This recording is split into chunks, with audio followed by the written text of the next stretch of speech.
नमस्कार दोस्तों, welcome to सरकार स्टडी विद एजुकेशन। तो चलिए इस क्लास से हम स्टार्ट करने वाले हैं फंडामेंटल्स ऑफ मल्टीमीडिया, यानी कि कंप्लीट रूप से इस सब्जेक्ट को हम पढ़ेंगे। अब देखिए आपके सामने दिख रहा है fundamental of multimedia.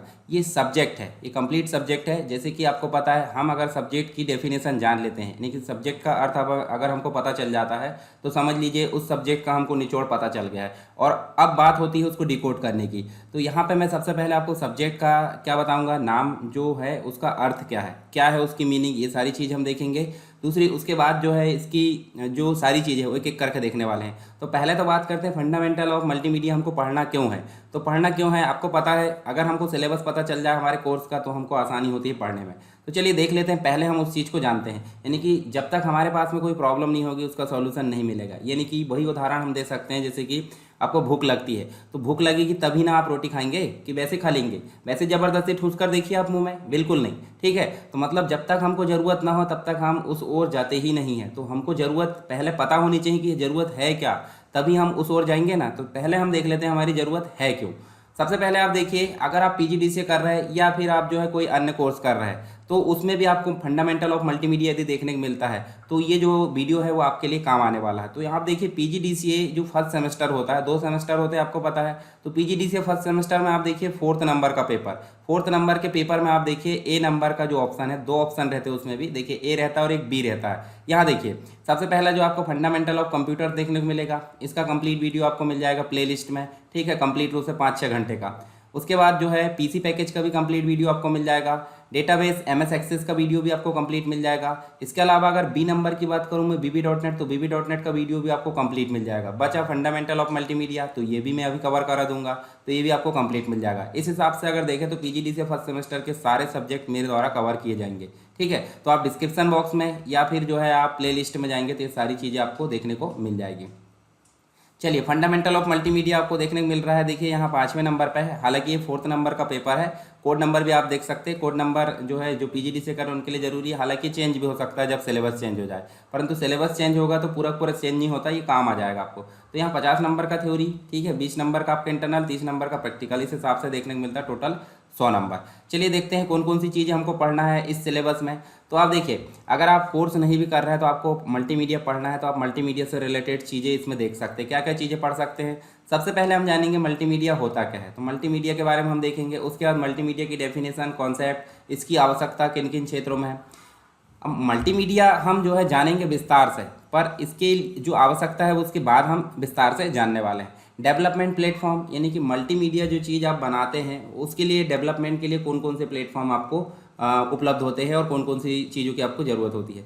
Multimedia elements कौन कौन से होते हैं, जैसे टेक्स्ट के बारे में हम पढ़ेंगे, इमेजेस के बारे में, साउंड, एनिमेशन, वीडियो, और मल्टीमीडिया के हार्डवेयर और सॉफ्टवेयर से रिलेटेड जो रिक्वायरमेंट होती है, यानी कि ऐसा कौन सा हार्डवेयर लगाए ताकि आप मल्टीमीडिया जो चीज़ें हैं उसमें काम कर सके 5 चीज़ों में, और ऐसा कौन सा सॉफ्टवेयर आप इंस्टॉल करें ताकि इन चीज़ों में आप काम कर सके। ठीक है, तो दोनों के combination. Making simple multimedia with power point का एक प्रोजेक्ट बनाकर देखेंगे मल्टीमीडिया के साथ में। ठीक है, उसके अलावा देखिए प्लेन टेक्स्ट, फॉर्मेटेड टेक्स्ट हम देखेंगे, फोटोशॉप में पिक्चर कैसे बनाते हैं, RTF, HTML text, object linking, embedding concept और फॉन्ट की जो स्टाइल है उसके बारे में हम विस्तार से जानेंगे। ये तो बात होगी यूनिट फर्स्ट की। यूनिट सेकंड में क्या देखने को मिलेगा, sound in multimedia, importance of multimedia. इसके बाद जो है साउंड एंड एट्रीब्यूट्स। उसके बाद देखिए इंटेंसिटी, फ्रिक्वेंसी, वेवलेंथ, पिच है, ये सारी चीज़ें, मोनो साउंड, स्टीरियो साउंड, ये दोनों चीज़ देखेंगे। Sound channels, effect of in sound, analog और डिजिटल साउंड देखेंगे। Overview of various sound file formats on PC, web, MP3, ये सब जो है साउंड, यानी कि जो साउंड होता है, हम जैसे मैं अभी बोल पा रहा हूँ तो आप सुन रहे हैं ना, तो ये MP4 के साथ में, मतलब आप वीडियो के साथ में साउंड सुन पा रहे हैं। एक होता है आप गाने सुनते हो, सॉन्ग सुनते हो ना, तो .mp3 होता है। ठीक है, आप रिकॉर्डिंग करते हो .wave भी होता है। तो अलग अलग जो प्रकार होते हैं। ठीक है, जैसे हमारे सरनेम अलग अलग होते हैं ना, हालांकि सब इंसान हैं, उसी प्रकार साउंड एक सा रहता है सबका, परंतु सबके एक्सटेंशन अलग अलग होते हैं। वो डिपेंड करता है कि डिवाइस के ऊपर, मतलब कौन सी डिवाइस में कौन सा साउंड जनरेट होगा। ठीक है, एक होता है मिडी।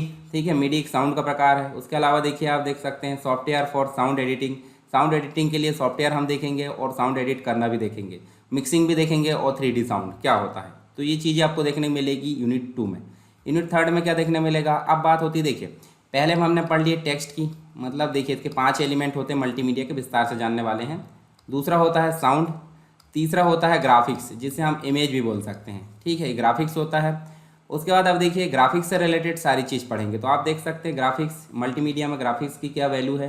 वेक्टर और रास्टर ग्राफिक्स के बारे में पढ़ेंगे। इमेज कैप्चरिंग मेथड, मतलब इमेज आप किस किस प्रकार से मतलब अपने पीसी में ला सकते हैं। देखिए एक तो आप कैमरा से खींच सकते हो, देखिए मोबाइल कैमरा होता है, मोबाइल कैमरे से आप पिक्चर खींचते हो। दूसरी चीज़ होती है वीडियो, मतलब जो आपका डीएसएलआर या फिर कोई बड़ा कैमरा होता है उससे आप खींच सकते हो, या फिर आप स्कैनर से फ़ोटो को ला सकते हो। तो अलग अलग मेथड हम देखेंगे, ठीक है। वेरियस एट्रीब्यूट, मतलब इमेज का साइज़ हम देखेंगे, कलर कैसे, कलर क्या होता है उसको चेंज करना। बिट डेप्थ देखेंगे, रेजोल्यूशन क्या होता है।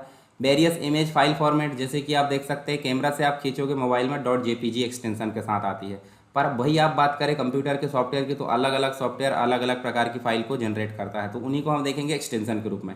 DIV है, EPS है, PIC है, टिफ फॉर्मेट है और अदर फॉर्मेट्स हम देखेंगे, कुछ लिमिटेशंस भी देखेंगे। ये तो हो गया थर्ड यूनिट। फोर्थ यूनिट में आप पढ़ेंगे वीडियो के बारे में, तो वीडियो से रिलेटेड देखिए मल्टीमीडिया में क्या भूमिका है वीडियो की, video impact of video in multimedia, basics analog और डिजिटल वीडियो के बारे में देखेंगे, ठीक है।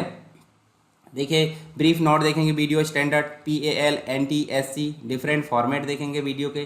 जैसे आप देखे होंगे बहुत सारे फॉर्मेट, जैसे MP4 है, MP मतलब एक प्रकार से आप देख सकते हैं MPEG है, ये सब वीडियो के फॉर्मेट आप देख सकते हैं। जैसे यहाँ देखिए MPEG, AVI, MP, MJPC देख सकते हैं। एडिटिंग सॉफ्टवेयर देखेंगे, मतलब वीडियो एडिटिंग सॉफ्टवेयर जैसे कि फिल्मोरा है, कैमटेसिया है, इन सब सॉफ्टवेयर को हम चलाकर देखेंगे, किसमें, यूनिट 4 में। उसके बाद टाइप्स ऑफ एनिमेशन देखेंगे, तो एनिमेशन भी यहीं देख सकते हैं, ठीक, एनिमेशन से रिलेटेड चीज़ें। फिर आप देखिए फिफ्थ यूनिट में क्या देखने को मिलेगा, एप्लीकेशंस ऑफ मल्टीमीडिया इन जो है इट्स फ्यूचर। तो एप्लीकेशन देखेंगे किसके, मल्टीमीडिया के बहुत सारे एप्लीकेशन, जैसे डिफरेंट इंडस्ट्री में, एजुकेशन में कौन से एप्लीकेशन चलते हैं, एंटरटेनमेंट, जर्नलिज्म में यानी पत्रकारिता में। फ्यूचर ऑफ मल्टीमीडिया, मल्टीमीडिया का क्या भविष्य है वो देखेंगे। मल्टीमीडिया कैरियर जो है, देखिए career in multimedia production. Virtual reality के बारे में देखेंगे, न्यू टेक्नोलॉजी कौन कौन सी है और अन्य चीज़ें हम यहाँ पे देखने वाले इसी से रिलेटेड। तो ये तो हो गई 5 यूनिट आपकी मल्टीमीडिया यानी फंडामेंटल्स ऑफ मल्टीमीडिया। अब ये जो मैं पढ़ा रहा हूँ वो आपको देखिए 2 यूनिट जो शुरू की है, देखिए यहाँ पे आप 2 यूनिट देख पा रहे हैं। मल्टीमीडिया से रिलेटेड बेसिक चीज़ें हम देख रहे हैं, फॉन्ट और जो भी है, और साउंड से रिलेटेड जो 2 यूनिट है। देखिए यहाँ पे आपको जो DCA सेकेंड है, डिप्लोमा इन कंप्यूटर एप्लीकेशन, इसका DCA सेकंड में आप देखेंगे IT टेंट्स दिख रहा है। हालांकि IT टेंट्स का कंप्लीट वीडियो मैंने अपलोड कर चुका हूं, फिर भी DCA वालों के लिए 2 यूनिट आपको देखने को मिलेगी, फर्स्ट और सेकंड इसी में। देखिए यहाँ मल्टीमीडिया से रिलेटेड बेसिक कॉन्सेप्ट, साउंड से रिलेटेड देखिए मल्टीमीडिया का उपयोग हम देखेंगे कहाँ कहाँ हो रहा है, और दूसरी चीज़ इसके टेक्स्ट से रिलेटेड कंपोनेंट, उसके बाद देखिए साउंड से रिलेटेड चीज़ें यहाँ दिख रही। तो ये जो शुरू की 2 यूनिट है वो IT टेंट वाले को भी काम आ जाएगी, ठीक है। तो चलिए ये तो हो गया सिलेबस, हमने बेसिक रूप से समस्या जान ली है कि हमको पढ़ना क्यों है, आपके कोर्स में है और क्या क्या चीज़ें हैं वो भी हमको पढ़ना है, ठीक है। चलिए अब आगे चलते हैं। फंडामेंटल्स ऑफ मल्टीमीडिया आपका सब्जेक्ट का नाम है, फंडामेंटल्स ऑफ मल्टीमीडिया।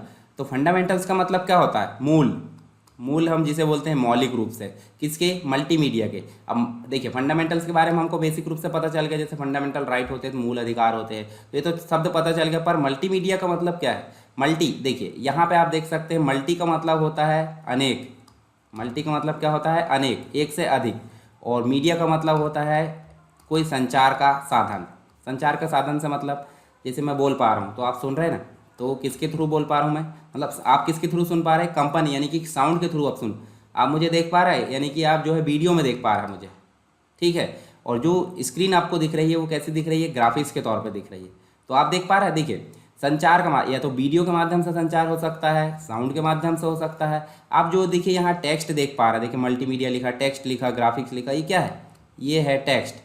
यानी कि हम देख पा रहे हैं कि कोई भी ऐसी चीज़ या कोई भी ऐसी मीडिया जिसके माध्यम से क्या कर सकते हैं, हम संचार कर सकते हैं, उसको हम क्या बोलेंगे, मीडिया। जैसे टेक्स्ट है, ग्राफिक्स है, वीडियो है, एनिमेशन है, इमेजेस है। अब ये एक से अधिक हो जाए तो उसको क्या बोलेंगे, मल्टी। यानी कि संचार के माध्यम एक से अधिक अगर एक साथ हो जाए तो उसे हम क्या बोलेंगे, मल्टीमीडिया। जैसे उदाहरण के तौर पे ये वीडियो आप देख रहे हैं, तो वीडियो में आप देखिए मुझे देख पा रहे हैं आप, यानी कि वीडियो के रूप में। दूसरी चीज़ आप जो स्क्रीन को देख पा रहे हैं टेक्स्ट के रूप में। तीसरी चीज़ आप साउंड सुन पा रहे हैं, यानी कि साउंड जो है आप ऑडियो सुन पा रहे हैं। तो ये देखिए 3-4 चीज़ों का इसमें कॉम्बिनेशन है। इसका मतलब क्या है, ये एक प्रकार की मल्टीमीडिया है, ठीक है। जो वीडियो आप देख पा रहे हैं वो क्या है, मल्टीमीडिया है। तो मल्टीमीडिया का मतलब समझ गया आप, एक से अधिक मीडिया जहां उपलब्ध हो जाए, मतलब मीडिया मतलब संचार का माध्यम, आपको समझ में आ गया होगा। मीडिया मतलब संचार का माध्यम होता है। देखिए मीडिया में ग्राफिक्स, और जैसे न्यूज़पेपर आप पढ़ते हैं तो न्यूज़पेपर में आप टेक्स्ट और इमेजेस के माध्यम से न्यूज़पेपर में जो है पढ़ते हैं। तो इमेजेस किसका काम करती है, उस दृश्य को जो टेक्स्ट लिखा है उसको समझाने का काम करेगी, और टेक्स्ट जो है उसको मतलब उसकी स्क्रिप्ट होती है कि जो इमेज है दुर्घटना हो उसकी स्क्रिप्ट है। तो टेक्स्ट भी अपनी भूमिका निभा रहा है, इमेज भी अपनी भूमिका निभा रही। भाई बात करें मूवी की, तो मूवी में चलचित्र होती है, यानी कि चलते हुए चित्र होते हैं। तो वो भी क्या कर रहा है, एक मतलब हमको एक जो है संचार, यानी कि एक जगह से दूसरी जगह जो प्रसारित हो रहा है। तो मीडिया का मतलब भी आप समझ गए, मल्टी का मतलब भी समझ गए, एक से अधिक मीडिया, जिसे हम बोल देंगे मल्टीमीडिया। तो मल्टीमीडिया में कौन कौन सी चीज़ आ जाएगी, एक तो टेक्स्ट आ जाएगा, टेक्स्ट मतलब नॉर्मल जो टेक्स्ट हम लिखते हैं।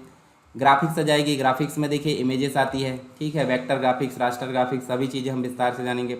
साउंड आ गया, जो आप कंपन सुन पा रहा है, जैसे आप ऑडियो सुनते हो उसको हम साउंड बोलेंगे।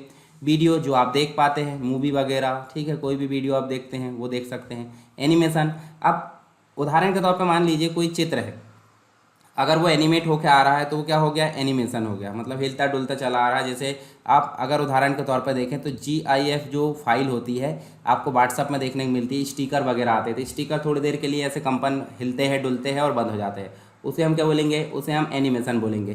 तो इन सभी चीज़ों का कलेक्शन क्या बोलेंगे, हम मल्टीमीडिया बोलेंगे। आप समझ गए होंगे मल्टीमीडिया का मतलब। चलिए हम जो है आगे चल के एक एक करके जानते हैं। तो हम मल्टीमीडिया को देखिए, मल्टी मतलब विविध, यानी कि एक से अधिक, और मीडिया मतलब माध्यम, माध्यम मतलब संचार का माध्यम।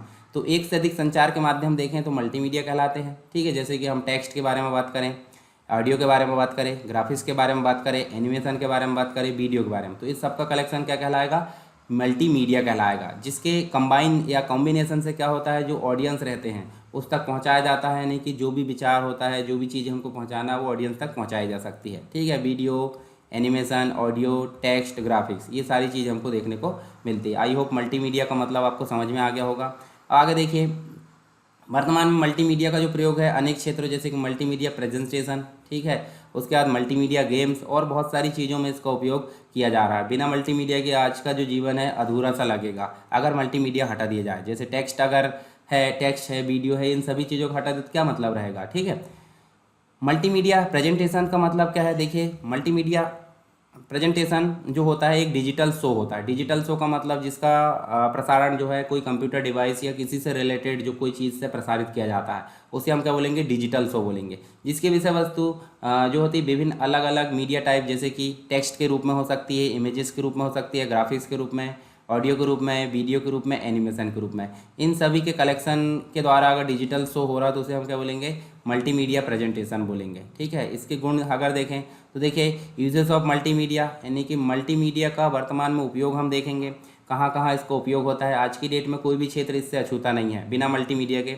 चाहे आप मार्केटिंग की बात कर लो, चाहे आप एडवर्टाइजमेंट की बात कर लो, आप अभी वीडियो देख रहे हैं वो भी मल्टीमीडिया से परिपूर्ण है, ठीक है। अब कोई भी चीज़ आप पुस्तक पढ़ते हैं, पुस्तक में भी मल्टीमीडिया है, टेक्स्ट है, ग्राफिक्स है, दोनों चीज़ मिलती है ना। तो बिना मल्टीमीडिया के आज का जीवन अधूरा सा लगेगा। दूसरी चीज़ नॉन लीनियर होती है, जैसे एक होता है लाइन बाय लाइन। अब लाइन बाय लाइन से मतलब क्या होता है कि भाई क्रम से आपको चलना है। जैसे आप लाइन में लगे कहीं कोई चीज़ खरीदना है, अब कोई चीज़ खरीदना है, लाइन से आप चल रहे हो, तो जो नंबर 10वें में लगा वो सीधे सीधे 10 खाली होंगे तभी जाएगा ना।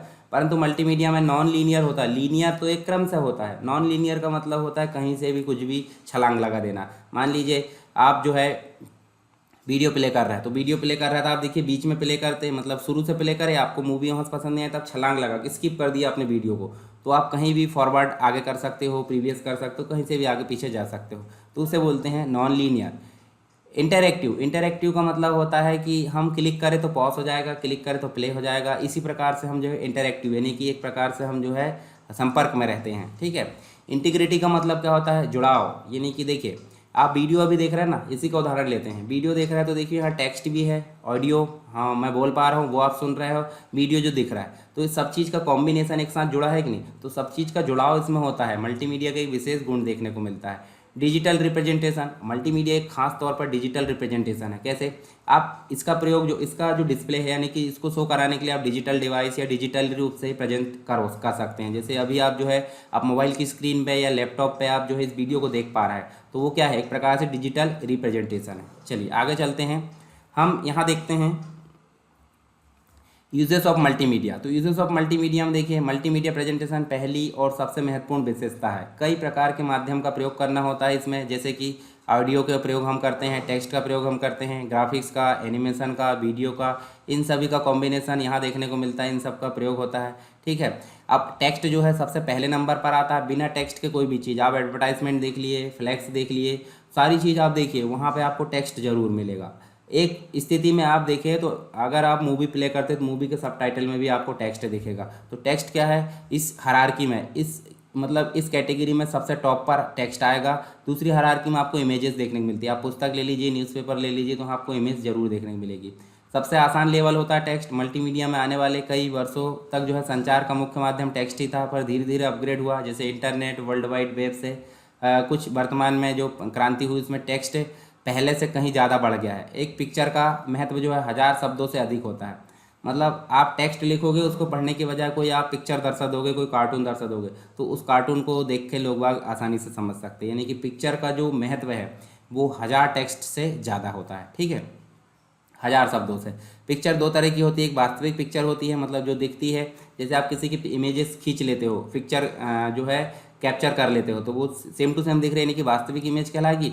और दूसरा हाथ से बनाएगी, यानी कि उसी व्यक्ति को आप सामने बैठा लीजिए और उसका स्केच बना डालिए पेंसिल से, किसी से, तो उसकी एक वास्तविक इमेज होती है जो कैप्चर करोगे, और एक जो है उसका रेखा चित्र होता है जो आप स्केच बनाओगे। ठीक है। डायग्राम हो सकता है। डायग्राम जैसे मान लीजिए आप जो है कोई चीज़ को दर्शाना चाहते हैं, तो ऐसे आप दर्शा सकते हो। ठीक है, इस प्रकार से। तो ये क्या होगा, एक प्रकार से हायरार्की डायग्राम। पोर्ट्रेट हो सकता है किसी का, इन्हें सबको जो है ग्राफिक्स कहा जाता है। तो आप समझ गए यहाँ पे।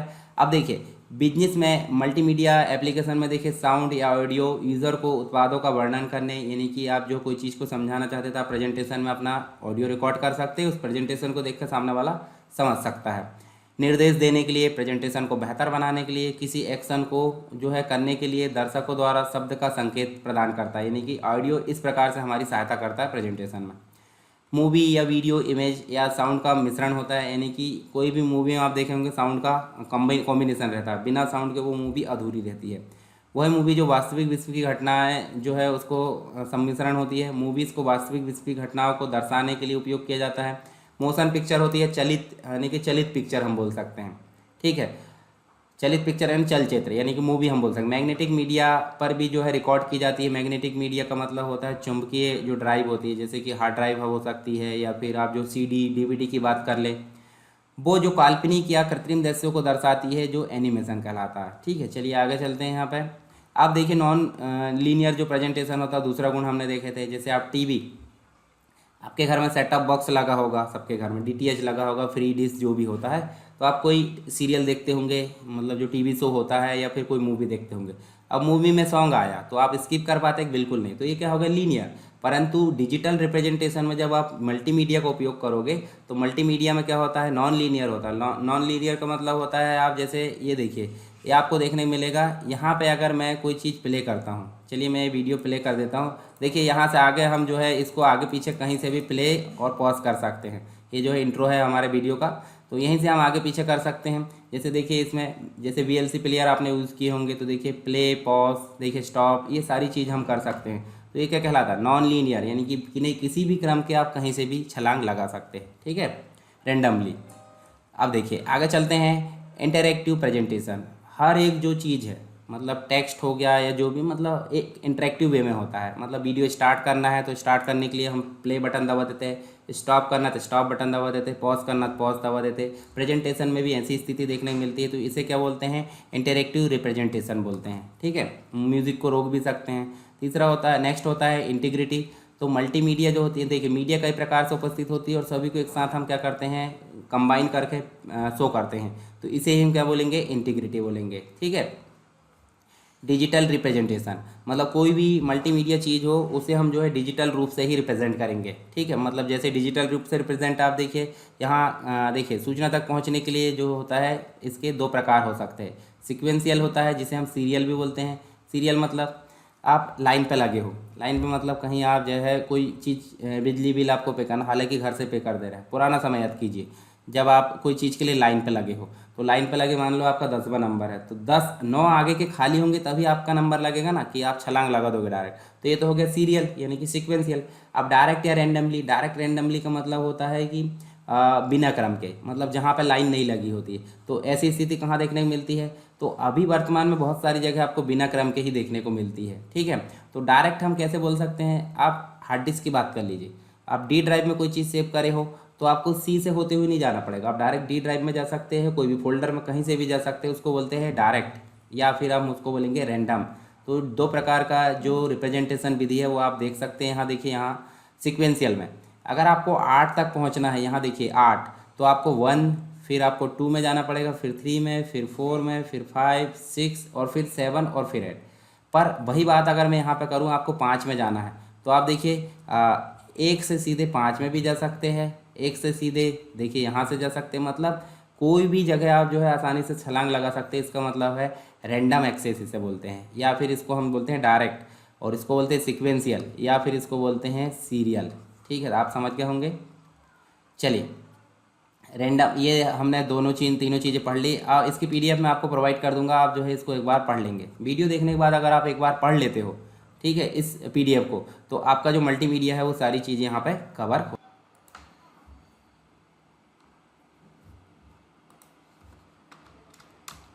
चलिए, अब जो है हम मल्टीमीडिया की डेफिनेशन और थोड़ा सा कॉन्सेप्ट और जान लेते हैं, ठीक है। इसके पहले हमने बेसिक रूप से पढ़ा है। तो डेफिनेशन क्या है, देखिए, कंप्यूटर के क्षेत्र में मल्टीमीडिया एक लोकप्रिय टेक्नोलॉजी है। आपको पता है मल्टीमीडिया का मतलब एक से अधिक मीडिया, यानी कि एक से अधिक माध्यम, ठीक है। वर्तमान समय में मल्टीमीडिया का उपयोग जो है सभी क्षेत्रों में, जैसे कि आप देखिए बिजनेस के क्षेत्र में अगर मल्टीमीडिया का प्रयोग देखें तो हो रहा है, सिनेमा में भी मल्टीमीडिया का प्रयोग हो रहा है, शिक्षा यानी कि एजुकेशन में आप पढ़ने के लिए भी देखिए वीडियो मल्टीमीडिया का उपयोग कर रहे हैं कि नहीं कर रहा है। फैशन डिज़ाइन के रूप में भी देखिए, विज्ञापन यानी कि एडवर्टाइजमेंट में, मार्केटिंग में भी आप देख सकते हैं, कॉरपोरेट क्षेत्र में। तो ये सारी जगह आप जो है मल्टीमीडिया का उपयोग देख सकते हैं, जहाँ पे टेक्स्ट का उपयोग हो ही रहा है, ग्राफिक्स का हो रहा है, वीडियो का हो रहा है, एनिमेशन का हो रहा है, और जो साउंड है, इन पर जो है बहुत सारे जो है रिसर्च यहाँ पे हो रहा है और अलग अलग प्रकार से इनका उपयोग किया जा रहा है, ठीक है। मल्टीमीडिया शब्द जो है अलग अलग लोगों के लिए अलग अलग यहाँ पे अर्थ प्रदर्शित करता है। कुछ लोगों के लिए जैसे मार्केटिंग, मतलब जो विपणन होता है, मनोरंजन यानी कि इंटरटेनमेंट, जो एजुकेशन से रिलेटेड सीडी रोम होती है, इन सब के लिए उपयोग होता है। दूसरों के लिए है नवीनतम यानी कि वर्तमान में लेटेस्ट टेक्नोलॉजी, जैसे 3D प्रभाव हो सकता है। हॉलीवुड बॉलीवुड में फिल्म आप देखते हैं तो वो अलग अलग हो सकता है यहाँ पे। कुछ आप एनिमेशन, ग्राफिक्स, ऑडियो वीडियो वाली जो फ्लैश वेबसाइट देखते हैं उस पर भी मल्टीमीडिया का उपयोग हो रहा है। तो अलग अलग चीज़ों के लिए अलग अलग यहाँ पे देख सकते हैं इसका अर्थ निकलता है। मल्टीमीडिया, जैसे कि मैंने बताया आपको, एनिमेशन यहाँ होता है मुख्य रूप से, म्यूज़िक भी होता है, वीडियो होता है, म्यूज़िक में ऑडियो भी आ जाता है, ठीक है। उसके बाद देखिए गेमिंग, इंटरनेट, स्ट्रीमिंग, ईमेल, ये सब मल्टीमीडिया के प्रकार है। तो एक से अधिक मीडिया यानी कि मल्टीमीडिया, ठीक। चलिए, मल्टीमीडिया में आपको पता है 5 मुख्य एलिमेंट होते हैं। 5 मुख्य एलिमेंट होते हैं कौन कौन से, मैंने बताया, एक टेक्स्ट होता है, एक होता है ग्राफिक्स, तीसरा होता है साउंड, फिर होता है वीडियो, फिर होता है एनिमेशन। अब इसमें से मुझे बताइए कि कौन से डायनेमिक होती है और कौन से स्टैटिक होते हैं। डायनेमिक का मतलब होता है जो बदलते रहते हैं। जैसे देखिए, साउंड अभी सुन रहे हैं आप तो देखिए बदल रहा है ना, वीडियो भी आप देख रहे हैं, वीडियो भी बदल रहा है, ठीक है। उसके बाद एनिमेशन देखते हैं तो एनिमेशन भी चलित होते हैं। पर टेक्स्ट चलते हैं क्या? नहीं, टेक्स्ट आपके स्थायी रहते हैं। हालांकि वो एनिमेशन में चलाने होंगे तो वो एनिमेशन बन जाएगा, परंतु टेक्स्ट जो नॉर्मल है वो टेक्स्ट कहलाएगा। अब दूसरी चीज़ ग्राफिक्स भी स्थायी होती है, यानी कि इमेज आप देखोगे तो वो स्थायी मिलेगी, वो चलेगी क्या? बिल्कुल नहीं। जो बदलेगा उसे डायनेमिक बोलेंगे, जो नहीं बदलेगा उसको स्टैटिक बोलेंगे। वैसे यहाँ देखिए 5 एलिमेंट में से स्टैटिक वाले अलग होते हैं। जैसे टेक्स्ट है स्टैटिक होता है, यानी कि हिलता डुलता नहीं है। ग्राफिक्स भी हिलती डुलती नहीं है। अब वो हिलेगी डुलेगी, इसका मतलब एनिमेशन बन जाएगी, तो एनिमेशन अलग दिया है। डायनेमिक में आप देखिए वीडियो आपका चलित अवस्था में रहता है, बदलते रहता है, ऑडियो आपका बदलते रहता है, एनिमेशन भी आपका बदलते रहता है। तो आपसे पूछा जाएगा कि जो 5 एलिमेंट है उसमें से 2 प्रकार स्टैटिक और जो डायनेमिक है वो अलग अलग प्रकार कैसे होते हैं, तो आप जो दोनों चीज़ है वो आप ध्यान में रख सकते हैं। चलिए, मीनिंग ऑफ मल्टीमीडिया। मल्टी मतलब एक से अधिक, मीडिया मतलब माध्यम, ठीक है। एक से अधिक माध्यमों से मिलकर बना हुआ जो चीज़ है वो मल्टीमीडिया कहलाता है, ठीक है। जैसे हमने देख चुके हैं 2 से अधिक, जैसे टीवी शो आप देखते हो, टीवी शो में आपको देखिए एक वीडियो दिखता है और एक ऑडियो आपको दिखाई देता है, तो दोनों का कॉम्बिनेशन क्या कहलाएगा? यहाँ पे मल्टीमीडिया कहलाएगा।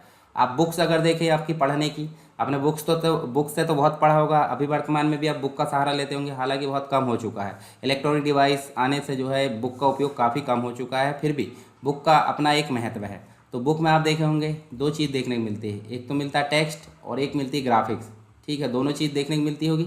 तो ये दोनों चीज़ों को कॉम्बिनेशन क्या कहलाता है? बुक। और बुक भी क्या है? एक मल्टीमीडिया का प्रकार है जहाँ टेक्स्ट और ग्राफिक दोनों मिलती है।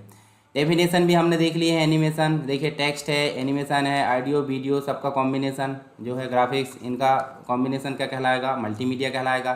ठीक है, तो इन सभी चीज़ों का उपयोग हम करते हैं। ठीक है, जैसे टेक्स्ट है, ग्राफिक्स है, जो म्यूज़िक है, वीडियो साउंड है, जो बुक्स है, रिकॉर्डिंग सीडी है, डीवीडी है, इन सभी में हम मल्टीमीडिया का उपयोग देख सकते हैं। अच्छा, मल्टीमीडिया के लिए सॉफ्टवेयर भी उपलब्ध होते हैं। तो सॉफ्टवेयर में हम अलग अलग काम कर सकते हैं, जैसे टेक्स्ट में अलग कर सकते हैं, इमेज में अलग कर सकते हैं, ठीक है, वीडियो में अलग कर सकते हैं। तो उन सभी चीज़ों को हम आगे देखेंगे।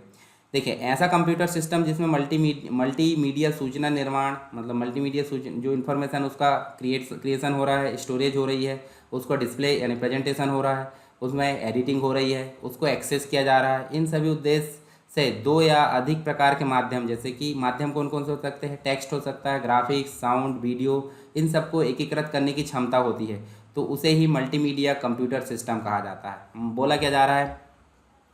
ऐसा कंप्यूटर सिस्टम जिसमें जो मल्टीमीडिया इन्फॉर्मेशन, उसके निर्माण, उसको स्टोरेज करने की, उसको एडिट करने की, और इन सभी ऑपरेशन के साथ में दो से अधिक माध्यम, यानी कि टेक्स्ट हो सकता है, ग्राफिक्स हो सकता है, ये दो या फिर कोई अन्य दो माध्यम हो सकते हैं, इनमें जो एकीकृत यानी इंटीग्रेट करने की क्षमता होती है, उसी को बोलेंगे मल्टीमीडिया कंप्यूटर सिस्टम। चलिए आगे चलते हैं।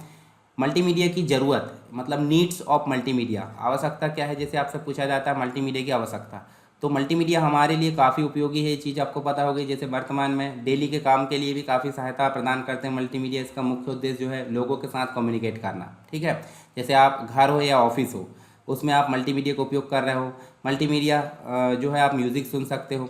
ठीक है, जैसे एक टीचर है, जैसे मान लीजिए मैं आपको पढ़ा पा रहा हूँ, तो किसके माध्यम से पढ़ा पा रहा हूँ? मल्टीमीडिया के माध्यम से पढ़ा पा रहा हूँ। तो एजुकेशन के क्षेत्र में भी विद्यार्थियों को पढ़ाने के लिए कंपनी या वेबसाइट में, आप देखिए कंपनी या वेबसाइट में मल्टीमीडिया का उपयोग हो रहा है। तो कैसे हो रहा है?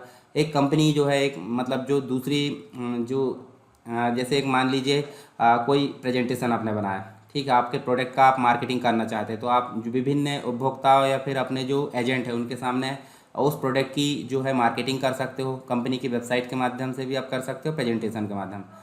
मूवी और म्यूज़िक सुनकर आप मनोरंजन देख सकते हैं। जीवन के हर क्षेत्र में मल्टीमीडिया का उपयोग हो रहा है। तो ये चीज़ तो आपको समझाने की ज़रूरत नहीं, आपको समझ में आ गया होगा। ठीक है, आगे चलिए। यूजेस ऑफ मल्टीमीडिया में मैं आपको बताने वाला हूँ। देखिए, प्रिंट मीडिया में मतलब अखबारों में, ठीक है, जैसे अखबार में एडवर्टाइजमेंट के लिए या फिर न्यूज़पेपर के लिए आप देख सकते हैं, या फिर फ्लैक्स बैनर, इन सभी चीज़ों के लिए क्या कर सकते हैं आप? ये मल्टीमीडिया का उपयोग देख सकते हैं।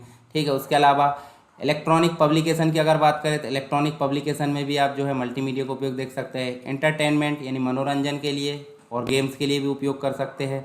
एजुकेशन के क्षेत्र में मल्टीमीडिया का उपयोग काफ़ी हो रहा है। इंजीनियरिंग के क्षेत्र में ग्राफ, नक्शा बनाने के लिए, मेडिकल साइंस में भी मल्टीमीडिया का उपयोग हो रहा है। उसके अलावा देखिए बिजनेस में, व्यवसाय में, कॉरपोरेट ट्रेनिंग में आप मल्टीमीडिया का उपयोग देख सकते हैं। स्पेशल इफेक्ट में भी, इफेक्ट का मतलब भाई एनिमेशन और ग्राफिक्स का इफेक्ट होगा ना, तो वो भी क्या है? एक प्रकार से मल्टीमीडिया का उपयोग है। बिजनेस की मार्केटिंग करना है तो भी मल्टीमीडिया का उपयोग हो रहा है। वर्चुअल रियलिटी में भी मल्टीमीडिया का उपयोग हो रहा है। वीडियो ऑन डिमांड यानी कि आवश्यकता के अनुसार वीडियो है तो उसमें भी मल्टीमीडिया का उपयोग हो रहा है।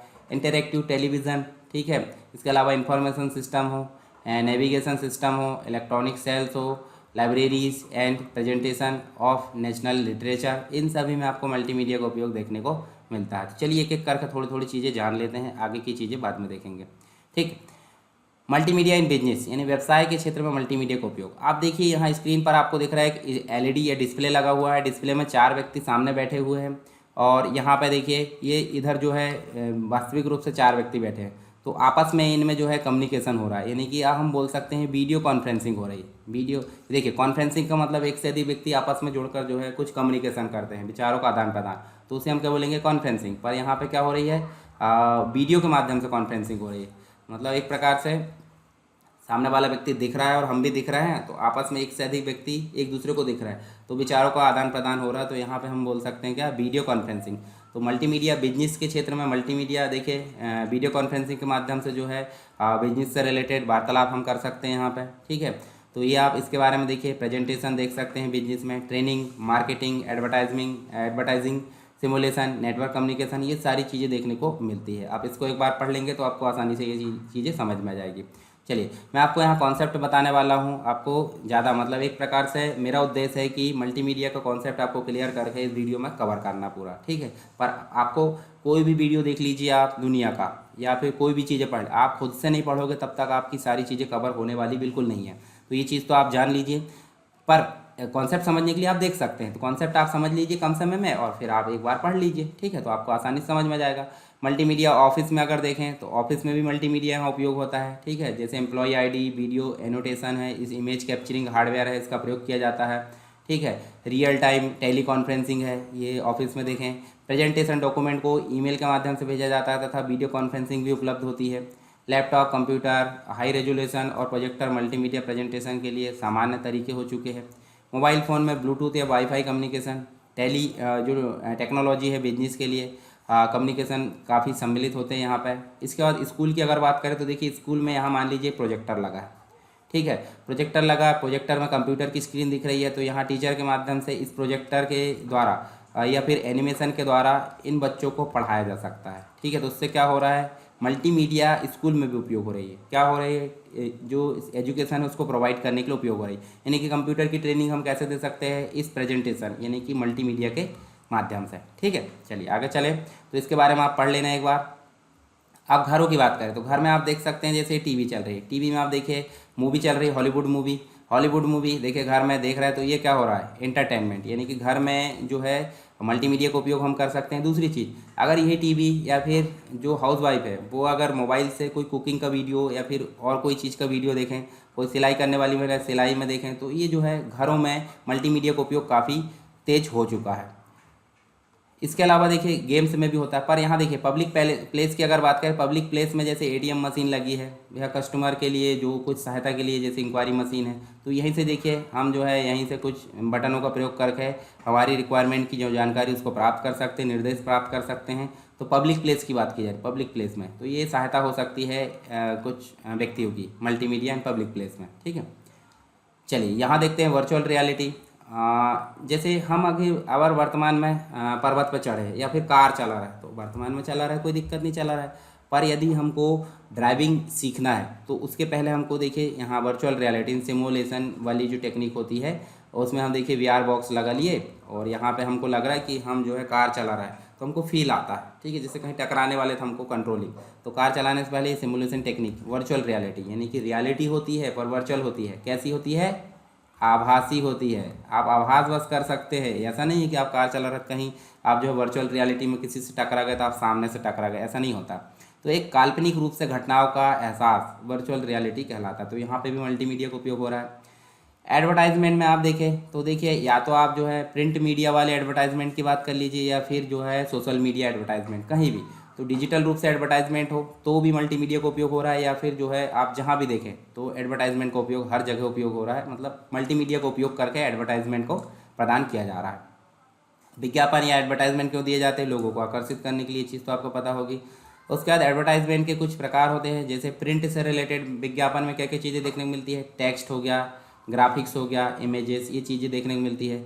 रेडियो में आपको सिर्फ ऑडियो यानी साउंड मिलता है विज्ञापन में। टेलीविज़न में आपको वीडियो और साउंड दोनों मिलते हैं। डिजिटल विज्ञापन की बात करें, डिस्प्ले ऐड, जैसे वेबसाइट में आप देखें डिस्प्ले ऐड देखने को मिलता है, जैसे टेक्स्ट और एनिमेशन है। रीमार्केटिंग में आप देख सकते हैं वीडियो है, सामाजिक यानी सोशल है, सर्च है और मोबाइल विज्ञापन। ये सारी चीज़ें आपको देखने को मिलती है किसमें, टाइप्स के अंतर्गत। चलिए गेमिंग, तो गेमिंग में मल्टीमीडिया साउंड है, एनिमेशन है, वीडियो है, सारी चीज़ देखने को मिलती है, जिसके माध्यम से देखिए यहाँ साउंड सुना जा रहा है, डिस्प्ले में आप देख सकते हैं, महसूस कर सकते हैं। तो गेमिंग में भी मल्टीमीडिया का उपयोग काफ़ी तेज़ी से हो रहा है। अब मल्टीमीडिया इन रिसर्च, देखिए यहाँ रिसर्च की जा रही है मानव बॉडी पर, तो ये रिसर्च के क्षेत्र में भी मल्टीमीडिया का उपयोग हो रहा है। देखिए जो आर्क बना है यानी कि रेखा चित्र बना है मनुष्य का, और इसके बाद टेक्स्ट भी होगा वहाँ पे, तो ये मल्टीमीडिया का उपयोग हो रहा है किसमें, शोध यानी कि रिसर्च के क्षेत्र में। चलिए आगे चलते हैं। इंजीनियरिंग के क्षेत्र में कोई नक्शा बनाना है, ठीक है, देखिए नक्शा बन रहा है इंजीनियर के द्वारा, तो यहाँ पे टेक्स्ट भी है और यहाँ पे ग्राफिक्स भी है, जिसमें अंतर्गत रेखा चित्र देखने को मिलता है। तो इंजीनियरिंग के क्षेत्र में आप देखिए ग्राफिक्स का उपयोग काफ़ी तेज़ी से हो रहा है। चलिए आगे देखते हैं। तो ये मल्टीमीडिया के कुछ उपयोग हमने देखे हैं, आई होप आपको समझ में आ गए होंगे। मैंने जो स्क्रीन है मतलब एक प्रकार से इमेज है उसके माध्यम से बताया है, परंतु आप जो है इसको पढ़ भी सकते हैं, पढ़ लेंगे तो ज़्यादा अच्छा रहेगा। चलिए आगे चलते हैं। Development platform for multimedia, multimedia के डेवलपमेंट के लिए कौन कौन से प्लेटफॉर्म होते हैं वो हम देखने वाले हैं। तो 3 मुख्य प्लेटफॉर्म देखिए। एम एस डॉस हालांकि पुराना हो गया है, ठीक है, पहले चलता था। एम एस डॉस माइक्रोसॉफ्ट के द्वारा बनाया गया है। डिस्क ऑपरेटिंग सिस्टम जो कि एक प्रकार का ऑपरेटिंग सिस्टम है। ऑपरेटिंग सिस्टम का मतलब होता है सॉफ्टवेयर। आप सॉफ्टवेयर समझते होंगे, सॉफ्टवेयर 3 प्रकार के होते हैं। एक तो सिस्टम सॉफ्टवेयर होते हैं, एक होता है एप्लीकेशन सॉफ्टवेयर, ठीक है, एप्लीकेशन सॉफ्टवेयर होते हैं, और तीसरे होते हैं यूटिलिटी सॉफ्टवेयर। तो सिस्टम सॉफ्टवेयर वह होता है जो कंप्यूटर को चालू करने का काम करता है। तो डॉस जो है सबसे शुरुआत में आया ऑपरेटिंग सिस्टम है। उसके बाद इसी के अंतर्गत हम देखें तो विंडोज़ आ गया, उसी के अंतर्गत लाइनक्स आ गया। ये सारी चीज़ हमको देखने को मिलती है। तो यहाँ पे प्लेटफॉर्म के अंतर्गत हमने देखे हैं कौन कौन से प्लेटफॉर्म हैं। एक तो होता है एम एस डॉस जो कि ऑपरेटिंग सिस्टम मतलब सिस्टम सॉफ्टवेयर के अंतर्गत आता है। विंडोज़ ये भी ऑपरेटिंग सिस्टम यानी सिस्टम सॉफ्टवेयर के अंतर्गत आता है। लाइनक्स ये भी ऑपरेटिंग सिस्टम है जो कि सिस्टम सॉफ्टवेयर। चलिए तीनों के बारे में थोड़ी थोड़ी चीज़ें जान लेते हैं। तो एम एस डॉस जिसका नाम है माइक्रोसॉफ्ट डिस्क ऑपरेटिंग सिस्टम, और ये देखिए माइक्रोसॉफ्ट कंपनी के द्वारा 1981 में लॉन्च किया गया था। और यह ऑपरेटिंग सिस्टम का पहला वर्जन था जो कि सबसे लोकप्रिय था। सबसे शुरू में आया था, सिंपल सी बात, जो शुरू का है सबसे लोकप्रिय होता है। हालांकि अपग्रेड होने के बाद उसके वर्जन आ जाते हैं। एम एस डॉस एक प्रकार का कैरेक्टर यूज़र इंटरफेस, मतलब एक प्रकार से देखें CUI, ठीक है। आपको एम एस डॉस ओपन करके दिखाऊं, जैसे CMD आप टाइप करते हो तो स्क्रीन पे आपको एम एस वर्ड दिखेगा। यहाँ सिर्फ आप कमांड चला सकते हैं। जैसे मान लो मैं CD करके इस एंटर करता हूँ, CD करके हमने स्लैश लगाया तो हमने देखे यहाँ सिर्फ आप कैरेक्टर यानी कि कीबोर्ड का उपयोग करोगे, ना कि माउस का उपयोग। तो इस प्रकार से, और इस प्रकार से आप जो है एग्जिट लिखोगे तो वो गायब भी हो जाएगा, ठीक। उसके बाद देखिए 1984 में इंटेल 80-286 प्रोसेसर युक्त जो माइक्रो कंप्यूटर थे वो विकसित किए गए, और एम एस डॉस का जो 3.0 एम एस डॉस का 4.0 वर्जन का विकास हुआ। आगे चलिए, इस प्रकार से आप स्क्रीन दिखाया था मैंने आपको, ये डॉस की स्क्रीन है जहाँ पे आप कमांड को रन कर सकते हैं, यानी कि कीबोर्ड, सिर्फ कीबोर्ड का उपयोग आप कर सकते हैं। तो इसीलिए इसको बोला जाता है कैरेक्टर यूज़र इंटरफेस। अब इससे परेशानी हुई नहीं, समस्या होती थी काफ़ी, हमको कमांड याद करना पड़ता था। तो उसी से परेशानी से बचने के लिए आगे चल के इसको विंडोज़ में कन्वर्ट किया गया। चलिए आगे चलते हैं। एम एस डॉस एक ऑपरेटिंग सिस्टम है जो कि यूज़र और हार्डवेयर के बीच में मध्यस्थ तक काम करता है। अब भाई हार्डवेयर है और एक हो गया यूज़र।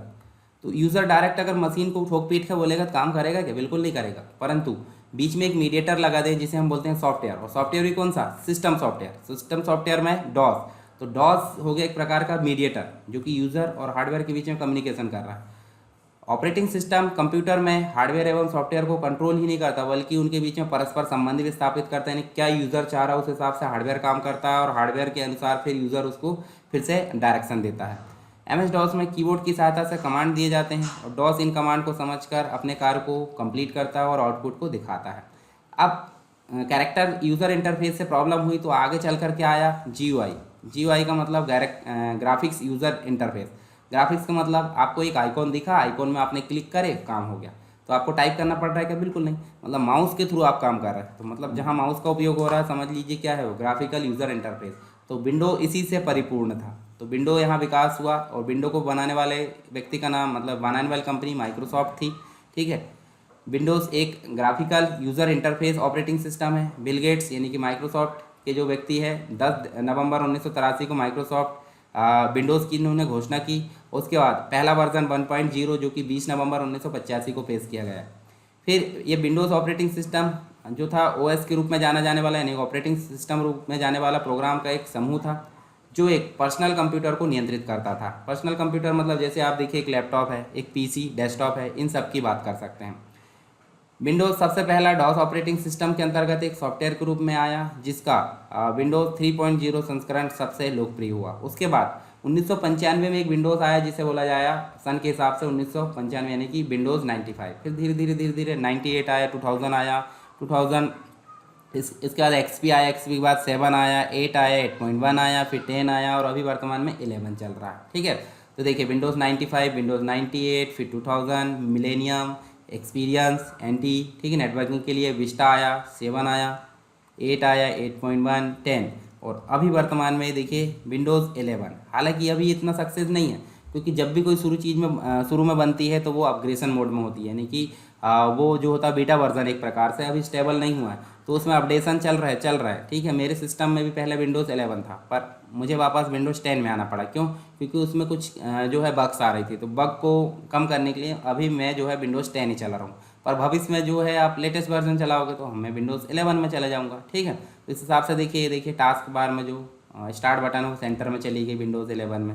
तो ये प्लेटफॉर्म आपका विंडोज़ देखने को मिलेगा। अब बात करते हैं लाइनेक्स। लाइनेक्स एक ओपन सोर्स जो है ऑपरेटिंग सिस्टम है। ओपन सोर्स का मतलब है इसका जो कोड है वो इंटरनेट पर उपलब्ध है और उसको हम डाउनलोड करके उसमेमें कुछ एडिटिंग करके फिर से अपलोड कर सकते हैं, तो इसलिए इसको ओपन सोर्स बोला जाता है। तो ये ओपन सोर्स ऑपरेटिंग सिस्टम है जिसे आप फ्री में इस्तेमाल कर सकते हैं। 1968 में AT&T बेल जो प्रयोगशाला है, लैब है, उसमें शोधकर्ताओं ने संयुक्त प्रयत्न से एक ऑपरेटिंग सिस्टम बनाया जिसका नाम था मल्टिक्स। मल्टिक्स मतलब multiplexed information computer system.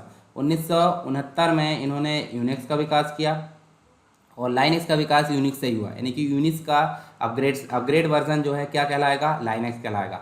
Linux का विकास टोरवेल ने किया था, लाइनेक्स टोरवेल जिनका नाम था 1991 में, और पहला वर्जन 0.11 रिलीज हुआ था। लाइनेक्स का जो है graphics interface x Windows system पर आधारित है। इसके अलावा लाइनेक्स का आप चित्र देख सकते हैं। हालांकि लाइनेक्स के अलग अलग आते हैं, फेडोरा आता है, ठीक है, और अलग अलग जो है लाइनेक्स के वर्जन आते हैं जिसको आप अलग अलग रूप से डाउनलोड करके इंस्टॉल कर सकते हैं, ठीक। काफ़ी सिक्योर ऑपरेटिंग सिस्टम होता है। तो ये हो गया है मल्टीमीडिया जो है डेवलपमेंट प्लेटफॉर्म। आगे देखते हैं हम कंपोनेंट्स ऑफ मल्टीमीडिया। मल्टीमीडिया के कंपोनेंट्स क्या क्या हो सकते हैं। तो जैसे कि मैंने पहला बताया, टेक्स्ट होता है, ग्राफिक्स होता है, ऑडियो होता है, वीडियो होता है और एनिमेशन होता है। ये चीज़ आपको देखने को मिली थी। चलिए एक एक करके जान लेते हैं सबको। सबसे पहले हम देखते हैं यहाँ पे जैसे अगर देखें तो मल्टीमीडिया के जो एलिमेंट है जिसे हम कंपोनेंट की श्रेणी में भी रख सकते हैं। तो आप देखिए यहाँ पे डायनेमिक होते हैं यानी कि बदलाव जिनमें होता है, और दूसरे होते हैं स्टैटिक जिसमें बदलाव नहीं होता है। तो जैसे मैंने पहले बताया वीडियो बदलते रहता है, यानी कि आप अगर प्ले करे हो तो वो चलते रहेगा। जैसे अभी आप वीडियो देख रहे हो तो वो चलते रह रहा है। एनिमेशन भी आप देख सकते हैं, एनिमेशन भी चलते रहता है। और ऑडियो जो है, ऑडियो भी आप सुनते हो तो एक स्थायी नहीं रहता, वो भी चलते रहता है, ठीक है। इसके अलावा टेक्स्ट की अगर बात करें तो स्टैटिक है, मतलब टेक्स्ट स्थायी रहता है। परंतु आपके दिमाग में आया हुई टेक्स्ट में अगर एनिमेशन दे दे तो वो तो एनिमेशन बन जाएगा, ना कि टेक्स्ट बन। तो टेक्स्ट भी स्थायी रहते हैं। ग्राफिक्स भी स्थायी रहती है, ठीक है। तो ये दो चीज़ जो है स्टैटिक है, और तीन चीज़ आपकी क्या है, ये जो है एनिमेट, मतलब एक प्रकार से चलित है, चलते रहते हैं।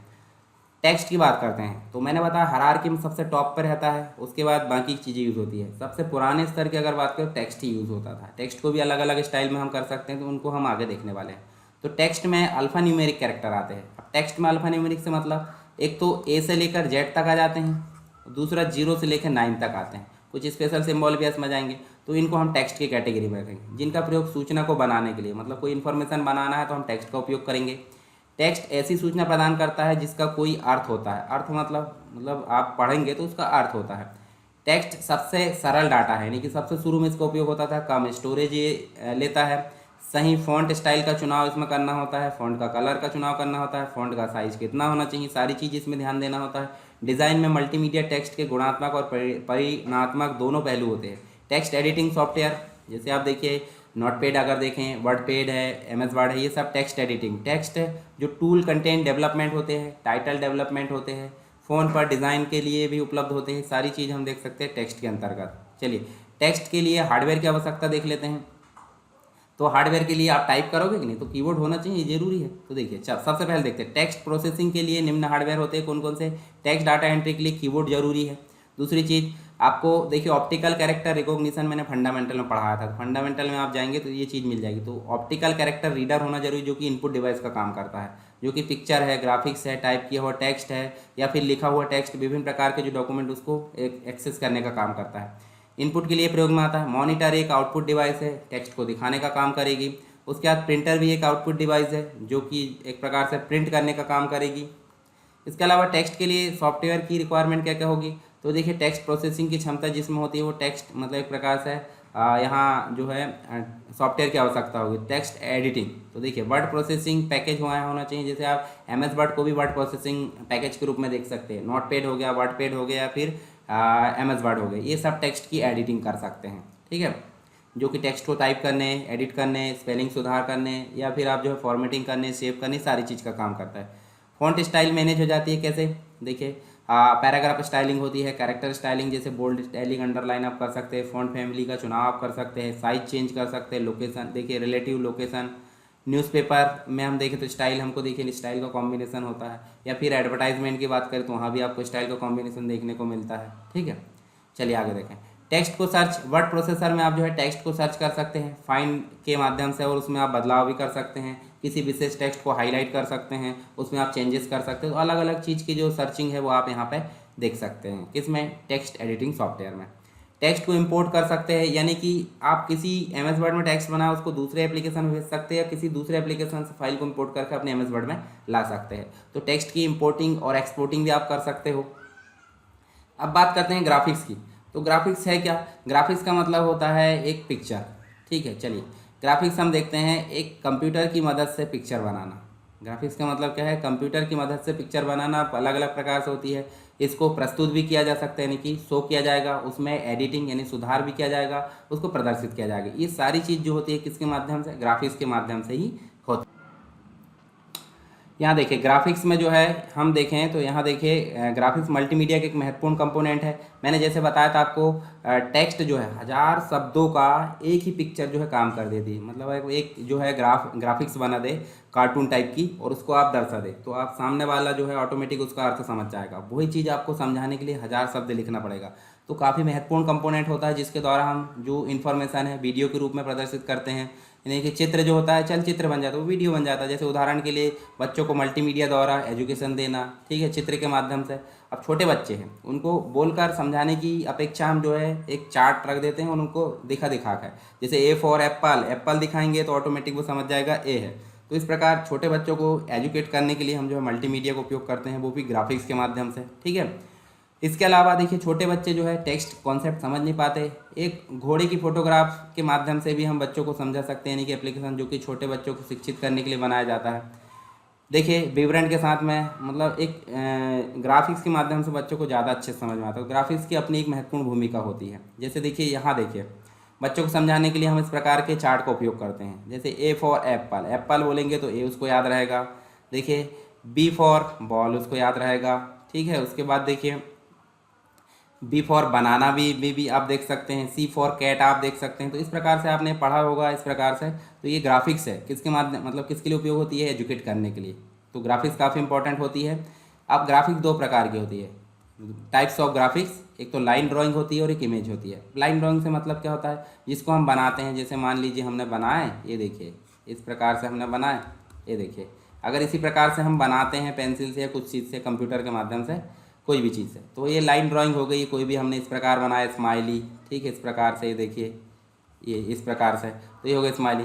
पर यही चीज़ अगर हम कैमरे से कैप्चर करें इमेज, तो हम क्या बोलेंगे? उसे बोलेंगे इमेजेस। तो इमेज की जो होती है जेपीजी, जेपीजी इसका एक्सटेंशन होता है। ठीक है, और इसका एक्सटेंशन कुछ भी हो सकता है। ठीक है, जैसे पेंट ब्रश में हम बनाते तो डॉट पीएनजी अभी हो गया है, या फिर इसका पहले होता था बीएमपी, मतलब एक्सटेंशन क्या होता था? बीएमपी। तो ये जो होती है लाइन ड्राइंग होती है जो हम बनाते हैं। चलिए दोनों के बारे में जान लेते हैं। देखिए लाइन ड्राइंग आप इस प्रकार देख सकते हैं। देखिए ये जो है सर्कल बना है, ये इस प्रकार से एरो बनी है। तो देखिए लाइन होती है या फिर सर्कल होते हैं, वक्राकार लाइन होती है, 2D 3D हो सकती है, सिंपल ऑब्जेक्ट हो सकते हैं, कुर्सी की पिक्चर हो सकती है, साइकिल की पिक्चर हो सकती है, सब क्या कहलाती है? लाइन की ड्राइंग, लाइन ड्राइंग कहलाती है। उसका देखिए कंप्यूटर ग्राफिक्स वह क्षेत्र जहाँ इस तरह की पिक्चर कार्य करती है, जनरेटिव ग्राफिक्स कहलाता है। और जनरेटिव ग्राफिक्स को बड़े पैमाने पर उदाहरण के लिए उपयोग होता है। मतलब उदाहरण आपको बताना है तो आप देखिए इस प्रकार से, कोई कार्टून आपको बताना है, रियल पिक्चर नहीं बताना, तो उसके लिए लाइन ड्राइंग उपयोग होती है। जैसे CAD कंप्यूटर एडेड डिज़ाइन में इसका उपयोग होता है। CAM यानी कि कंप्यूटर एडेड मैन्युफैक्चरिंग में भी इसका उपयोग होता है। ठीक है, तो परिवर्तन को तुरंत यहाँ पे मॉडिफाई किया जा सकता है लाइन ड्राइंग में। अब बात करते हैं इमेज की। तो इमेज को जो है इन्फॉर्मेशन यानी सूचना के दृश्यात्मक यानी दिखाने के लिए परिभाषित किया जाता है। ये ग्राफिक्स और फोटोग्राफ्स होते हैं जो कि पिक्सल के संग्रह से बनते हैं। पिक्सल मतलब एक डॉट, और डॉट बहुत सारे मिलकर बन जाए तो वो कहलाते हैं पिक्चर। और ये कैसी होती है? जैसे हम मान लीजिए कैमरा से अगर पिक्चर को कैप्चर करते हैं तो वो इमेज के रूप में आती है, .jpg के रूप में। एक द्विआयामी यानी कि 2D मैट्रिक्स के रूप में होती है। और कंप्यूटर ग्राफिक्स का क्षेत्र जो इस प्रकार की पिक्चर के साथ कार्य करता है उसे बोलते हैं कॉग्निटिव ग्राफिक्स, यानी कि देखिए इस प्रकार से कॉग्निटिव ग्राफिक्स बोला जाता है। और जो पीछे वाला था उसको जनरेटिव ग्राफिक्स बोला जाता था। कॉग्निटिव ग्राफिक्स इमेज प्रोसेसिंग तकनीकों के साथ बड़े पैमाने पर उन एप्लीकेशन में प्रयोग किया जाता है जहाँ पिक्चर को पहचानने और उसका वर्गीकरण करने में कार्य करता है। उदाहरण के लिए एक इमेज डेटाबेस में जिसमें लोगों की फिंगरप्रिंट्स इमेजेस होते हैं, ये वास्तविक होते हैं, तो इसके लिए यहाँ पे इमेज उपयोग होती है। ठीक है, देखिए जैसे ये इमेज है, आप नॉर्मली देखें तो ये इमेज दिख रही है ना आपको, हाथ की इमेज, तो इमेज है। ठीक है, पिक्सल से मिलकर बनी है। पिक्चर या ग्राफिक्स के लिए सामान्य हार्डवेयर की जो रिक्वायरमेंट क्या होती है, तो माउस तो आपको लगेगा, कोई ग्राफिक्स आपको डिज़ाइन करना है तो माउस लगेगा, ठीक है। जॉयस्टिक भी आपको लगेगा, जॉयस्टिक जैसे गेम खेलने के लिए उपयोग होता है वैसे ही स्टाइलिश के लिए, स्टाइलिश जैसे ये देखिए, ये जो है आपको ग्राफिक्स बनाने के लिए स्टाइलिश उपयोग हो रहा है, ठीक। कंप्यूटर स्क्रीन पर पिक्चर को ड्रॉ कर सकता है। और फ्लैट देखिए, ये जो स्टाइलिश है ये कंप्यूटर स्क्रीन पर ड्रॉ कर सकता है। फ्लैट बेड स्कैनर, स्क्रीन मतलब पिक्चर को स्कैन करने के लिए। रेक्टेंगुलर कोऑर्डिनेट डिजिटाइजर भी होना चाहिए, ठीक है, इनपुट डिवाइस के रूप में। इसके अलावा स्कैनर जो कि फोटोग्राफ्स या ड्राइंग्स को डिजिटल इमेज के रूप में कैप्चर करने के लिए प्रयोग होता है। कंप्यूटर की स्क्रीन जो पिक्सल ग्राफिक्स को डिस्प्ले किया जाता है। लेज़र प्रिंटर या प्लॉटर्स जो कि ग्राफिक्स को हार्ड कॉपी के रूप में आउटपुट के लिए प्रयोग होता है। तो ये सारी चीज़ हम देखें तो पिक्चर या ग्राफिक्स के लिए हार्डवेयर की रिक्वायरमेंट है। अब बात करते हैं, देखिए हमने पिक्चर भी देख ली, मतलब पहले टेक्स्ट देख लिए, फिर पिक्चर देख लिए, और आप देख रहे हैं साउंड यानी कि ऑडियो जिसे बोलते हैं। ऑडियो मतलब एक वाइब्रेशन तो एक वो भी होती है जो स्थान से स्थान, मतलब एक जगह कहीं मान लीजिए ट्रेन चल रही है और आप दूसरी जगह खड़े हो तो वाइब्रेट होगा, मतलब धड़ धड़ धड़ धड़ की आवाज़, मतलब आवाज़ तो आएगी नहीं पर वाइब्रेट होगा। पर एक आवाज़ वो भी होती है जो हवा के माध्यम से भी आपको सुनाई देती है, ठीक है, या फिर तरल पदार्थ के माध्यम से भी सुनाई देती है। तो वाइब्रेशन हम किसे बोलेंगे, स्थान से स्थान तक। पर अन्य माध्यम से भी गुजर कर आ रही, समझ लीजिए क्या है वो, साउंड है। तो चलिए साउंड के बारे में देखते हैं। कंप्यूटर की मदद से ऑडियो को डेवलप करना, उसकी रिकॉर्डिंग करना, उसे प्लेबैक करना, ये सारे कार्य करता है। उसके बाद देखिए ऑडियो में मल्टीमीडिया का एक महत्वपूर्ण कंपोनेंट है, क्योंकि कई केस में सूचनाओं को बेहतर ढंग से समझने के लिए साउंड की ज़रूरत होती है। मान लीजिए एक प्रेजेंटेशन है, उसमें हम जो है साइलेंट मोड में उसको प्ले करेंगे अच्छा नहीं लगेगा, पर उसमें हम वही चीज़ अगर साउंड डाल देते हैं तो ज़्यादा अच्छा प्रभावी रहेगा, ठीक है। अभी देखिए ऑडियो आप मतलब एक जो लेक्चर है जो मैं अभी जो मेरा मतलब मैंने जो बताया हूँ आपको, जो लेक्चर आप अभी देख रहे हो, अगर इसमें आप म्यूट कर देते हो तो क्या लेक्चर आपको समझ में आएगा, बिल्कुल नहीं आएगा। साउंड की अपनी एक भूमिका होती है। कुछ केस में वांछित सूचना प्रदान करने के लिए भी एकमात्र साधन साउंड ही माना जाता है, ठीक है। ऑडियो के लिए कंप्यूटर हार्डवेयर देखिए एक साउंड कार्ड होना चाहिए जो कि साउंड को प्रोसेस करने का काम करेगा, साउंड कार्ड, ठीक है। अभी आप सुन पा रहे हो तो आपके मोबाइल में भी साउंड कार्ड होगा, तभी आप मुझे सुन पा रहे हो, ठीक है। आप बोल पा रहे हो, आपकी वॉइस किसी दूसरे तक जा रही है साउंड कार्ड के माध्यम से, ठीक है। मैं अभी रिकॉर्ड कर पा रहा हूँ तो साउंड कार्ड के माध्यम से। तो सारी जगह साउंड प्रोसेसिंग के लिए साउंड कार्ड उपयोग होता है। फिर इनपुट डिवाइस जैसे कि माइक्रोफोन होना चाहिए। अब माइक्रोफोन क्यों होना चाहिए, आप सुन रहे कि नहीं, तो कान में माइक्रोफोन लगा के सुनोगे, या फिर ओपन साउंड से सुन सकते हैं। हालांकि ओपन साउंड से आप नहीं सुने तो अच्छा है, क्यों, क्योंकि दूसरों को डिस्टर्ब होता है, तो आप एक प्रकार से ईयरफोन लगाकर सुन सकते हैं। माइक्रोफोन बोलने के लिए होता है, एक ईयरफोन रहता है सुनने के लिए रहता है। तो यहाँ पे बात की जा रही है माइक्रोफोन की, तो जो कि कंप्यूटर में आवाज़ या जो भी चीज़ रहती है उसको इनपुट कराने का काम करता है, ठीक है। साउंड बोर्ड मतलब जो होता है कन्वर्टर होता है जो कि एनालॉग को डिजिटल में कन्वर्ट करता है, ठीक है, एनालॉग से डिजिटल कन्वर्टर होता है। इनपुट साउंड को डिजिटाइज करने में मदद करता है। आउटपुट डिवाइस जैसे कि स्पीकर होना चाहिए जो कि हेडसेट कान में लगा के सुन लो या फिर स्पीकर में सुन लो, ठीक है। ये जो है डिजिटल को एनालॉग में कन्वर्ट करता है। एक तो पहले साउंड बोर्ड एनालॉग को डिजिटल में कन्वर्ट करेगा, पर हमारे तक पहुंचाने के लिए डिजिटल को एनालॉग में कन्वर्ट किया जाएगा।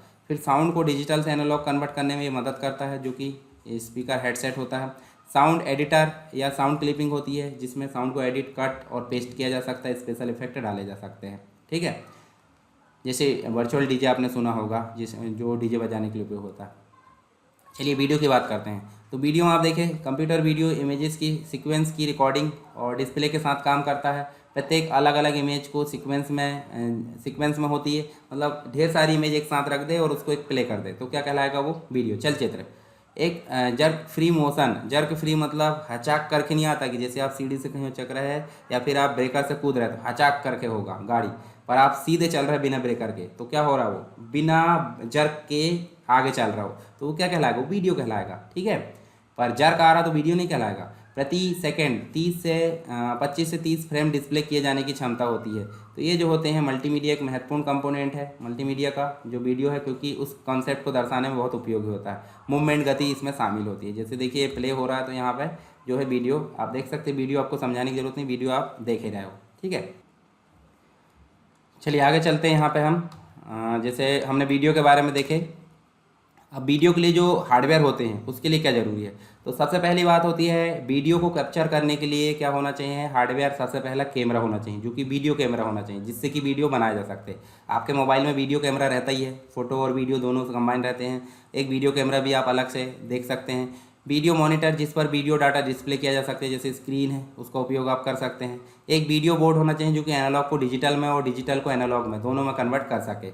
मतलब पहले तो वो कैप्चर करे तो वो एनालॉग को डिजिटल में कन्वर्ट करे, और जब हम हमारे तक दिखाया तो डिजिटल से एनालॉग दोनों चीज़ यहाँ होनी चाहिए, जैसे साउंड में होती थी।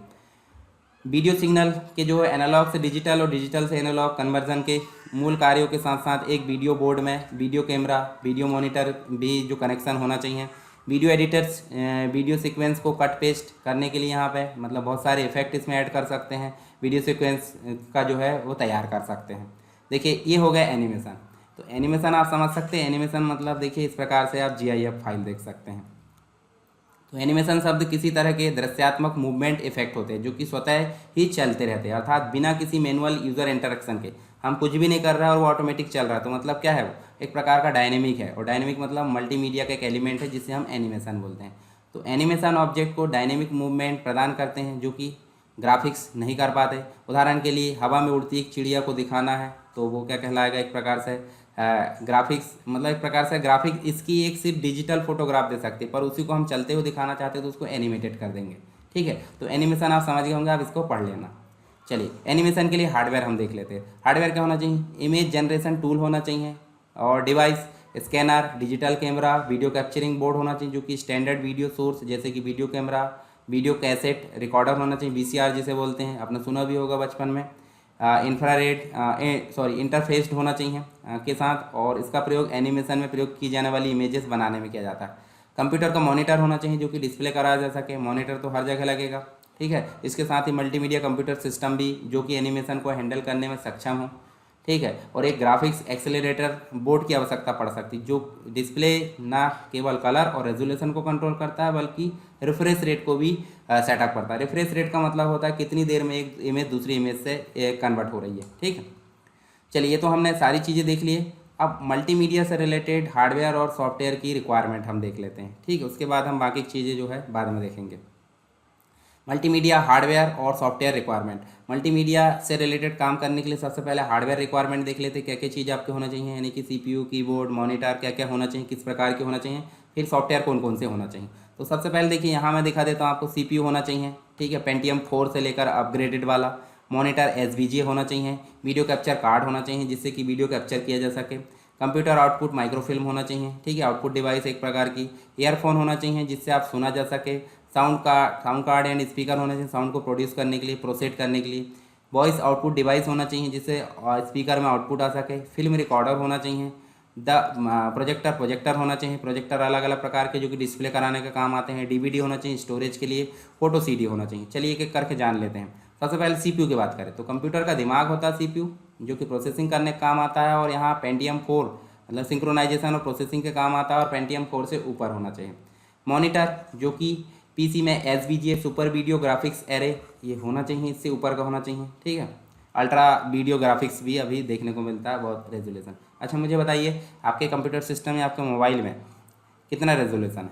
रेजोल्यूशन मतलब 1080 गुणा 768 इस प्रकार से रहता है ना, हॉरिजॉन्टल और वर्टिकल दोनों कॉम्बिनेशन निकल कर जो आएगा वो आपका रेजोल्यूशन कहलाएगा। ये पिक्सल की संख्या 1080 किसमें मतलब हॉरिजॉन्टल में, और वर्टिकल में आप कितनी, दोनों को मल्टीप्लाई करें तो जो आउटपुट आएगा वो आपको रेजोल्यूशन कहलाएगा। तो आपके मोबाइल या सिस्टम में क्या रेजोल्यूशन है वो आपको बताना है इस प्रकार से। ठीक है, कमेंट बॉक्स में ज़रूर बताइए। वीडियो कैप्चर कार्ड तो ये एनालॉग सिग्नल को डिजिटल में बदलता है जैसे कि मैंने बताया था, और बाद में जब हम इसको देखते हैं तो फिर से डिजिटल को एनालॉग में कन्वर्ट कर देगा। फिर कंप्यूटर कंप्यूटर आउटपुट माइक्रोफिल्म, तो ये एक प्रकार का देखिए माइक्रोफिल्म माध्यम पर उतारने की तकनीक है। माइक्रोफिल्म माध्यम एक माइक्रोफिल्म रील आपने देखा होगा तो उसी के रूप में ये देख सकते हैं। ठीक, उदाहरण के लिए 4x6 इंच की आकार की जो माइक्रोफिल्म कार्ड है उसके लिए लगभग 270 छपे हुए पेज के बराबर स्थान यहाँ पे लगता है। फिल्म रिकॉर्डर कैमरा के समान डिवाइस होती है, मतलब रिकॉर्डिंग के लिए काम आती है। ठीक है, और यहाँ देखिए हाई रेजोल्यूशन के साथ जो पिक्चर है उसको सीधे 35 mm की स्लाइड फिल्म और ट्रांसपेरेंसी पर स्थानांतरित कर लिया जाता है।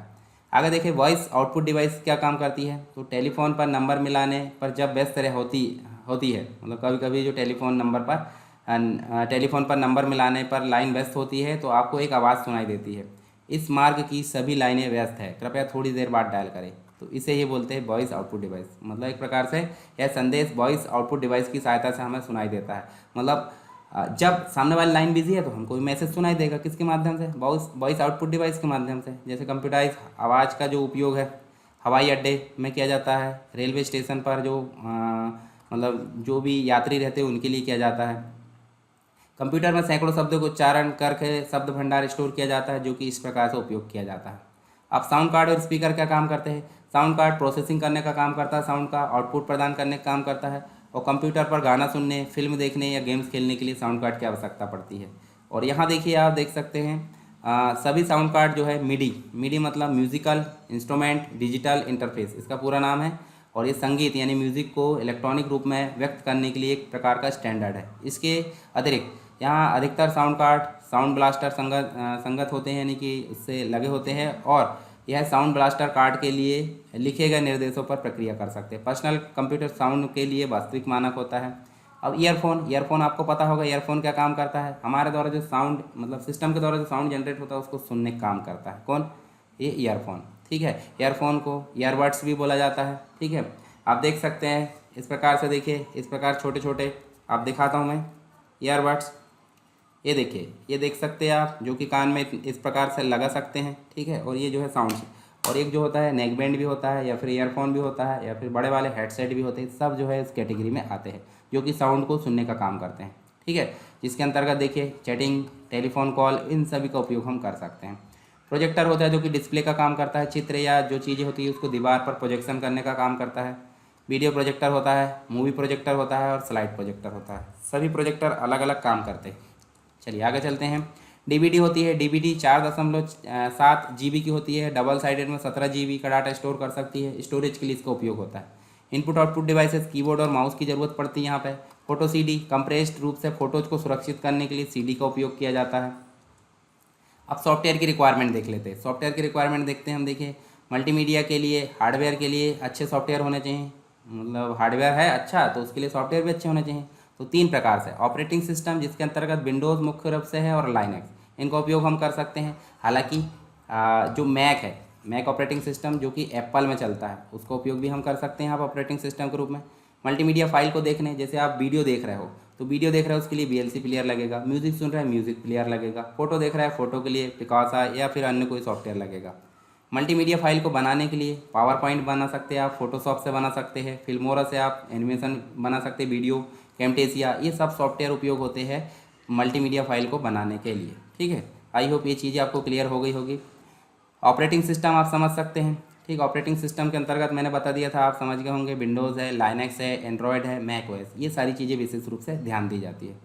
मल्टीमीडिया फाइल को देखने के लिए, जैसे इमेज के लिए इमेज व्यूअर, वीडियो के लिए VLC प्लेयर, और अन्य प्लेयर भी आते हैं। ठीक है, K-Lite वगैरह बहुत सारे आते हैं। मल्टीमीडिया फाइल को बनाने के लिए फोटोशॉप यहाँ आता है, Director, Adobe Premiere, sound editor, Flash है, फ्रंट पेज है, एलियास, वेबफ्रंट, ये सब आते हैं। ठीक है, तो इनको आप जो है एक बार पढ़ लीजिए तो आपको समझ में आ जाएगा। ये तो बात हो गई, हमने रिक्वायरमेंट देखें, इतनी सारी चीज़ें आपको आई होप समझ में आ गई होगी। फिर भी अगर कोई डाउट है तो आप मुझे कमेंट बॉक्स में ज़रूर बताएं, इसकी बाकी की चीज़ हम जो है धीरे धीरे कवर कर लेंगे।